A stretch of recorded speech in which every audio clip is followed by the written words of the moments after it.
Valyria was not the first to conquer the world. In the dawn of days, the city of Ghis opened its gates and poured forth its legions across the continent of Essos. With their lockstep discipline and absolute obedience, they ground entire nations beneath their boots and planted the harpy in every corner of the known world.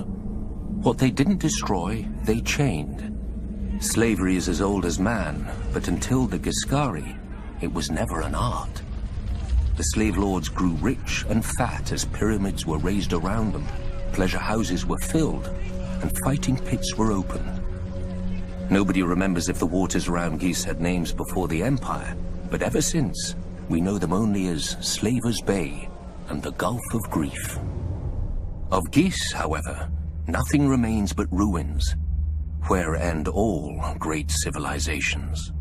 5,000 years ago, Valyrian shepherds stumbled on strange eggs, and within a few generations, an upstart Valyrian freehold rose across the sea. 5 times did the Ghiscari contend with Valyria, and 5 times did they go down in defeat. For the freehold had dragons, and the Empire had none. The best of their legions burned, the others broke. The brick walls of Ghis were pulled down, the streets and buildings turned to ash, and the very fields sown with salt, sulfur, and skulls. Yet the Empire was not wholly destroyed.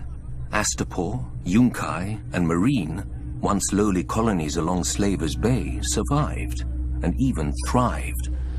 Valyria had watched the Ghiscari grow rich and powerful off the backs of conquered peoples, and now the self-styled freehold wanted its turn.